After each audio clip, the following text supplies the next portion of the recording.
በባርሴሎና እምብርት ላይ ሰማይ ጠቀስ የሆኑ ማማዎች ወደ ላይ ተመትረዋል። ይህ ሕንፃ ግን እንደ ማንኛውም ቤተ ክርስቲያን አይደለም። ከአንድ ክፍለ ዘመን በላይ ተገንብቶ ያላለቀ፣ በሚሊዮን የሚቆጠሩ ሰዎችን የሚያስደምም፣ የአንድን ሰው አስገራሚ ምናብ ለዓለም የሚመሰክር ድንቅ ሥራ ነው። ተአምረኛውና 150 ዓመታትን የፈጀው ግንባታ ሲባል ቁጥሩ በስህተት የተጠቀሰ አይደለም። በእርግጥም ግንባታው 150 ዓመታትን ፈጅቷል። ይህ ትውልዶችን የተሻገረው ድንቅ የሥነ ሕንፃ ጥበብ በድንጋይ ላይ የተቀረጸ መለኮታዊ ተረክ ተገንብቶ ለመጠናቀቅ ከ100 ዓመት ተኩል በላይ የፈጀ አስደናቂና ግዙፍ ሕንፃ፣ የስፔን ባርሴሎና ፈርጥ፣ የካቶሊክ እምነት ኩራት የሆነው ሳግራዳ ፋሚሊያ። ይህ ሕንፃ የሰው ልጅ ጽናት፣ የቴክኖሎጂ ምጥቀትና የመለኮታዊ ራዕይ መገለጫ ነው። ገና ግንባታው ሳይጠናቀቅ በአጽሙ እያለ በርካታ ቱሪስቶች ከሁሉም የዓለም ዳርቻ የሚጎበኙት ስመገናና ሕንፃ። Barcelona, Sagrada Familia. In February 2026, construction crews lifted the last piece of a four-armed cross onto the central tower dedicated to Jesus Christ.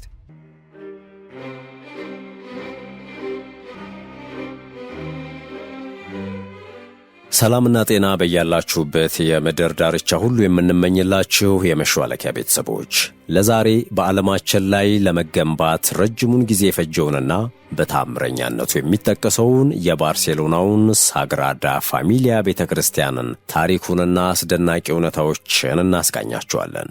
ለመሆኑ ይህ በየዓመቱ ከፍተኛ ገንዘብ የሚፈስበት ሕንፃው ገና ሳያልቅ በርካታ ቱሪስቶች ከዓለም ዳርቻ ሁሉ የሚጎበኙት ከጀርባው ያለው ታሪክ ምንድን ነው? አንዳንዶች ሕገ ወጥ ሲሉ የጠሩትና የተነሳበት ተቃውሞስ ለምን ይሆን? ለምንስ ለመጠናቀቅ ይህን ያህል ዓመት ፈጀ? እስከ መጨረሻው አብራችሁን ከዘለቃችሁ ሙሉን እንነግራችኋለን። እንደተለመደው ለቻናሉ አዲስ የሆናችሁ ደግሞ ሰብስክራይብ እንዲሁም ቪዲዮ ላይክ በማድረግ እንድትጀምሩ በአክብሮት እየጠየቅን ወደ አስደናቂው ታሪክ አለፍን።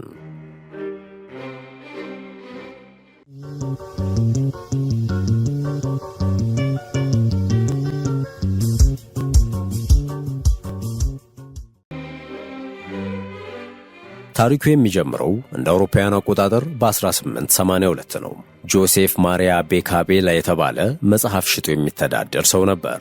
ይህ ሰው በ1866 የቅዱስ ዮሴፍ ተከታዮች ማኅበር መሥራች ሲሆን ቫቲካንን በ1872 ጎብኝቶ ወደ ባርሴሎና ሲመለስ እዚያ በተመለከተው ባሲሊካ ሎርቶ የተባለ ሕንፃ እጅግ በመመሰጡ በባርሴሎና ከዚያ የማይተናነስ ቤተ መቅደስ ለመገንባት ቆርጦ ተነሣ። በ1882ም የመሠረት ድንጋይ እንዲቀመጥ አደረገ። ሥራው መጀመሪያ ፍራንሲስኮ ዴቭለር ለሚባል ሰው ተሰጥቶ ነበር። ዴቭለር ሕንፃውን በተለመደው የጎቲክ የቤተ ክርስቲያን ግንባታ ነበር ዲዛይን ያደረገው። ሆኖም ዴቭለር ከአማካሪዎች ጋር ሳይስማማ በመቅረቱ በ1883 ሥራውን ከለቀቀ በኋላ ነበር ለጋውዲ የተሰጠው። ጋውዲም የዴቭለርን ዲዛይን ሙሉ በሙሉ በመተውና አዲስና ውስብስብ ዲዛይን በመንደፍ ወደ ሥራ ገባ። ሕንፃው ረጅም ጊዜ ለመውሰዱም ምክንያት የሆነው ይኸው የዲዛይን ውስብስብነቱና በወቅቱ ድንጋይ መቁረጥ የሚችሉ ማሽኖች እንኳን ያልነበሩ በመሆናቸው ነበር። ጋውዲ አንድን ሕንፃ እንኳ ለመጨረስ 11 ዓመታት ወስዶበት ነበረ።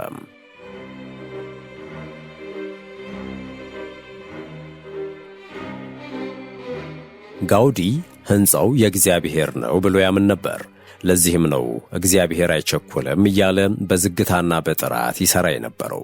ጋውዲ የሰው ሥራ ከፈጣሪ ሥራ መብለጥ የለበትም ብሎ ያምን ስለነበር የሕንፃው ከፍተኛ ርዝመት ከባርሴሎናው ሞንት ጁዊክ ተራራ በ1 ሜትር እንዲያንስ አድርጎታል። ሥራው በሕይወት እያለ እንደማያልቅም ያውቅ ነበር። ጋውዲ የመጨረሻዎቹን 15 ዓመታት የኖረው እዚሁ ግንባታ ግቢ ውስጥ ነበር። ሆኖም በ1926 በደረሰበት አደጋም በድንገት ከዚህ ዓለም በሞት ተለየ።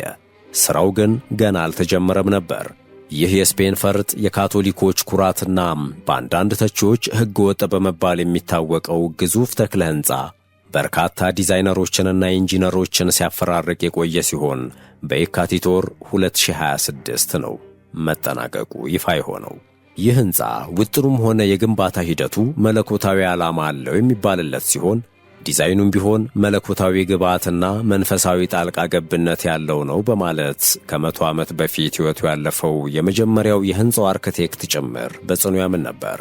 አርክቴክት አንቶኒ ጋውዲ የሕንፃ ኮንትራቱን የተረከበው ከእግዚአብሔር እንደሆነ ያምን ስለነበረ ጠቅላላ የሕንፃውን ቁመና ዲዛይን ያደረገው ከተፈጥሮ ማለትም ከእጽዋት፣ ከእንስሳት እንዲሁም ከሰው ጭምር ነበር። እንደ ጋውዲ ጽኑ እምነት ተፈጥሮ የሚጎረብጥና ያለ አግባብ የወጡ ጠርዞችና ጥፋቶች የሏትም። ከዚህ ሳቤ በመነጨም የዛፎችን፣ የእንስሳትን፣ የተራሮችንና በተለይም የቀንድ አውጣ ቅርፊትን በጥንቃቄ በማጥናት ረጅም ጊዜ የወሰደ የዲዛይን ሥራ በወረቀት ላይ ሲሠራ ቆየ። የሕንፃው መሠረት ድንጋይ ከተቀመጠ በኋላም ቢሆን እስከ 1889 አልተጀመረም ነበር።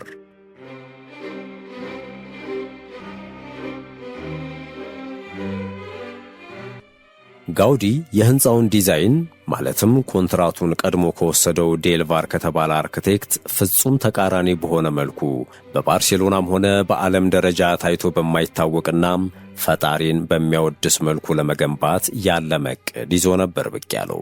ጋውዲ ዲዛይን ያደረገው ሕንፃ የኢየሱስን ውልደት፣ ሞትና ትንሣኤን በተገቢው የሚወክል እንዲሆን አቅዶ ነበረ። በመሆኑም ዲዛይኑ እጅግ ውስብስብ፣ ሕንፃውንም በዲዛይኑ መሠረት አካል ለማቆም ረዘም ያለ ጊዜና ትዕግሥት እንደሚያስፈልግ የተረዳ በመሆኑ በሥራው ጥድፊያ አይስተዋልም ነበረ። ጋውዲ በሕይወት ቆይቶ የሕንፃውን መጠናቀቅ እንደማያይ ስላወቀ ሕንፃውን የመጨረሱን ተግባር እርሱን ተክተው ለሚረከቡ ኢንጂነሮች ጠቅላላውን የኢንጂነሪንግና የሂሳብ ቀመር አንዳች ሳያስቀር በዝርዝር አስቀምጦላቸው ነበር። He wanted to create a church of light. Gaudí is one of the world's most renowned architects. His works are recognizable for their unique blend of architectural styles, deeply inspired by nature.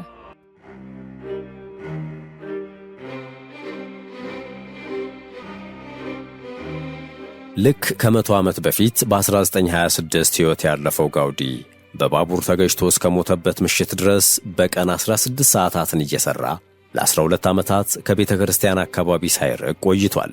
የሕንፃውን ሙሉ ዲዛይንና ናሙና በቀመር በጽሑፍና ከጄሶ በተቀረጹ ትናንሽ ሞዴሎች አጠናቆ ነበር ያስቀመጠው። ይህ በዐይነቱ ልዩ የሆነ ሕንፃ ሲወጠን አዶልፍ ታወር አልነበረም። በጊዜው ሰዎች ኮንክሪት ቀላቅለው ሕንፃ ማቆም አልጀመሩም። ሕንፃው ከተጀመረ በኋላ 2 የዓለም ጦርነቶች፣ 1 የእርስ በርስ ጦርነትና 2 ዓለም አቀፍ ወረርሽኞች ተከስተው የነበረ መሆኑ ለሕንፃው ረጅም ጊዜ መውሰድ እንደ ደካማ ምክንያት ተቆጥሯል። ሆኖም ሕንፃው ለግንባታው በመርህ ደረጃ ከመንግሥትም ሆነ ከባንክ ብድር የማይጠቀም ነገር ግን የካቶሊክ አማኞች ከሚሰጡት ልገሳና ለጉብኝት ከሚሸጡ ትኬቶች በሚገኝ ገንዘብ የሚገነባ መሆኑና የሕንፃው ግዝፈት፣ የዲዛይኑ ስብስብነትና እጅግ ውድ የሆኑት የሕንፃው ግብዓቶች ለመዘግየቱ ጉልህ አስተዋጽኦ አድርገዋል ይባላል።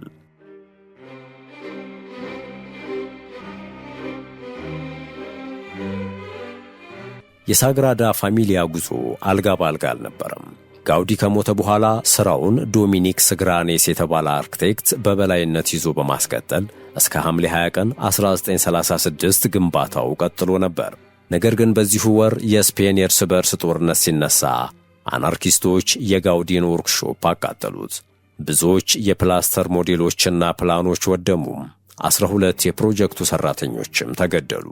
ይህ ግንባታውን ለብዙ ዓመታት አቆመው።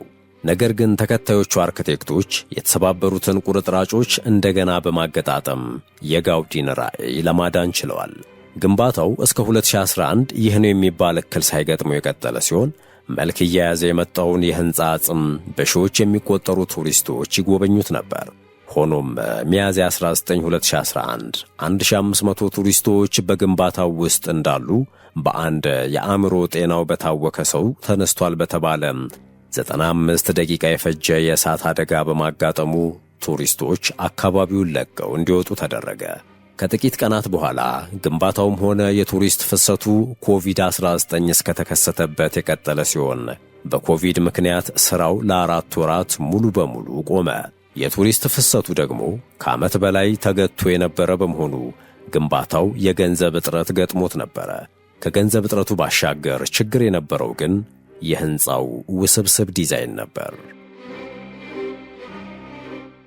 ውድ የመሿለኪያ ቤተሰቦች ይህን ዘገባ እዚህ ድረስ ከተከታተላችሁት ቻናሉ የበለጠ እንዲያድግ አንድ ጊዜ ሰብስክራይብ እንድታደርጉ አስታውሰን ተረካችንን እንቀጥል። በዲዛይኑ ውስጥ አንድም ጠፍጣፋ ወይንም ቀጥ ያለ ጥፋት አይታይም። የጋውዲን ዲዛይን ለመረዳት ከፈጀው 10 ዓመት በተጨማሪ በወቅቱ በነበረው ቴክኖሎጂ እያንዳንዷን ድንጋይ በሚፈለገው ቀመር መፈልፈልና ምንም ወጣ ገባ ሳይኖር አንዱን ኮለን ከሌላው ሳይዛነፍ ማቆም ፈተና ነበረ። በ1980 ማርክ ቦር የተባለ ኢንጂነር ለአውሮፕላን ክንፍ ዲዛይን የሠራው ሶፍትዌር የጋውዲን የሂሳብ ቀመር በመፍታት የተወሰነ መፍትሄ ያመጣ ቢመስልም መሬት ላይ የሚኖረውን የክብደት ምጥጥን እክል ግን መፍታት ሳይችል ቀረ።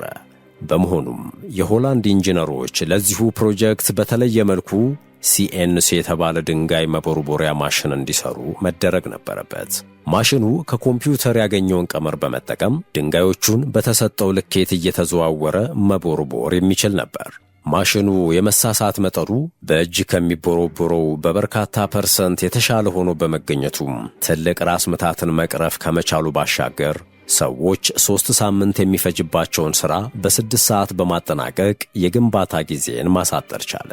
ይሁንና የግንባታው ከፍታ እየጨመረና ወደ ታቀደው 172.5 ሜትር ከፍታ ጉዞውን እያጋመሰ ሲመጣ ከመሬት መንቀጥቀጥና ከሚደጋገመው የባርሴሎና ኃይለኛ የነፋስ ወጀብ ጋር የተያያዙ ስጋቶች ተደቀኑ።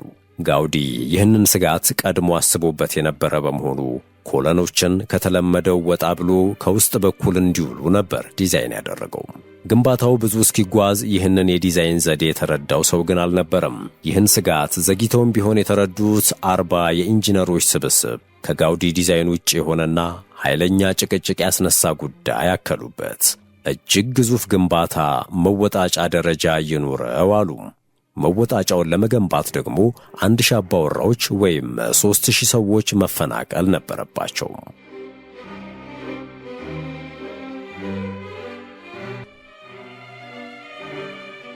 ነዋሪዎች ፕላኑ በጋውዲ ዲዛይን ውስጥ አልነበረም በማለት ጉዳዩን ፍርድ ቤት ወሰዱት። ኢንጂነሮቹ ደግሞ የተጠጋገኑትን የጋውዲን ንድፎች በማቅረብ ተከራከሩ። የሁሉም ወሬ የጋውዲን ራዕይ ማስፈጸም የሚል ሆነ። ተቃዋሚዎች እሱ ከነደፈው ውጪ መጨመር ክህደት ነው አሉ። ኢንጂነሮቹ ደግሞ ሥራውን አለማጠናቀቅ ነው ክህደት የሚል አቋም ያዙ። በ2025 የካቲት ወር ዋናው አርክቴክት ጆርዲ ፍሌይ ተቃውሞ ኖረም አልኖረም የሚፈናቀሉት ሌላ ቦታ እንዲሰፍሩ ተደርጎ ካሳም ተሰጥቷቸው ግንባታው ይጠናቀቃል የሚል አቋም ይፋ አደረገ። በመሆኑም እንደ ክፉ ሕልም ማለቂያ የሌለው ይመስል የነበረው የሳግራዳ ፋሚሊያ ቤተ እምነት ግንባታ 2026 ሲቃረብ መጠናቀቂያውም እየቀረበ መምጣቱ እሙን ሆነ። ዓመቱ መግቢያ አካባቢ የግንባታው ማሳረጊያ ይሆናል የተባለው የኢየሱስ ክርስቶስ ማማ ወይም ታወር ኦፍ ጂሰስ ክራይስት ጎልቶ መታየት ጀመረ። ይህ የኢየሱስ ክርስቶስ ማማ ከከፍታ ላይ ሆኖ ወደ ሰማይ ሲያርግ የሚያሳይ ሲጠናቀቅም ቤተ እምነቱ ከዓለም ረጅሙ ቤተ ክርስቲያን እንዲሆን አደረገው።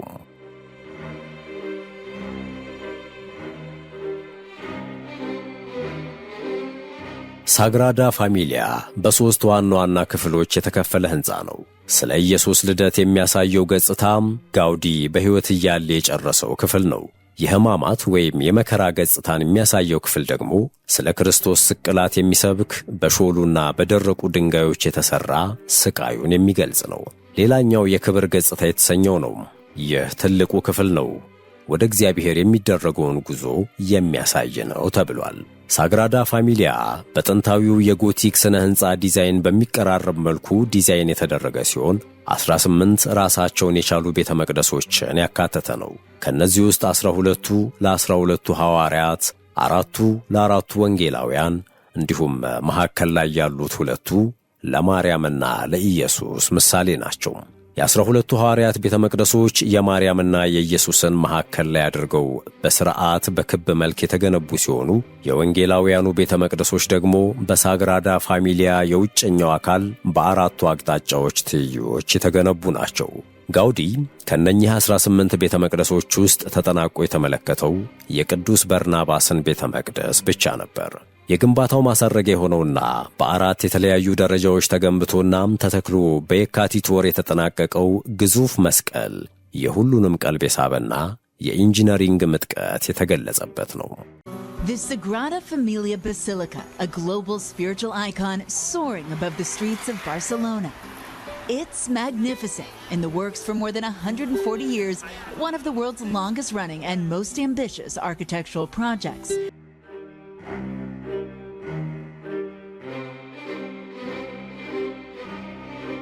እርግጥ የዚህ ሕንፃ ዋና ዋና ቤተ መቅደሶች ተሰርተው ይለቁ እንጂ በውስጥና በግዙፉ ግቢ ውስጥ በ18ቱ ሕንፃዎች መካከል ያለው ማስዋብ እንዲሁም ሌሎች የፊኒሺንግ ሥራዎች እስከ 2033 የፈረንጆቹ አቆጣጠር ድረስ አይጠናቀቁም ተብሏል። የግንባታዎቹ የላይኛው ጉልላቶች በጅማት መልክ በተሰሩ አልሙኒየሞች እንዲታቀፉ ተደርጎ በለንደን ተመርተው የተገጠሙ ናቸው።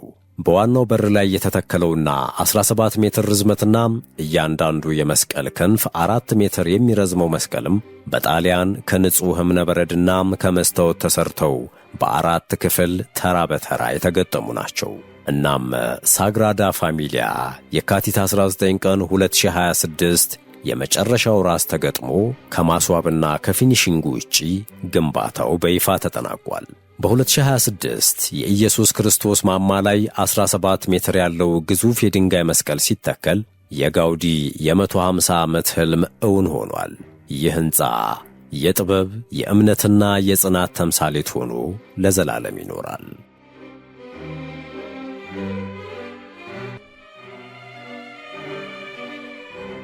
ውድ የቻናላችን ቤተሰቦች ስለ ተአምረኛው ሳግራዳ ፋሚሊያ ያዘጋጀንላችሁ ዝግጅት ይህንን ይመስል ነበር። 150 ዓመት የፈጀ ግንባታ፣ በቴክኖሎጂ የታገዘ ጥበብና የማይበገር ጽናት ምን ያህል አስደናቂ እንደሆነ ተመልክተናል። በቻናላችን ቢሰራ የምትሉት ወይም ሌላ የታሪክ ወይም የሥነ ሕንፃ ጥቆማ ካላችሁ በኮመንት መስጫው አጋሩን። በመጨረሻም አብራችሁን ስለቆያችሁ እያመሰገንን ለቻናሉ አዲስ የሆናችሁ ሰብስክራይብ በማድረግና የደወል ምልክቱን በማብራት ቤተሰብ እንድትሆኑ ጋበዝን። ሰናይ ጊዜ በያላችሁበት።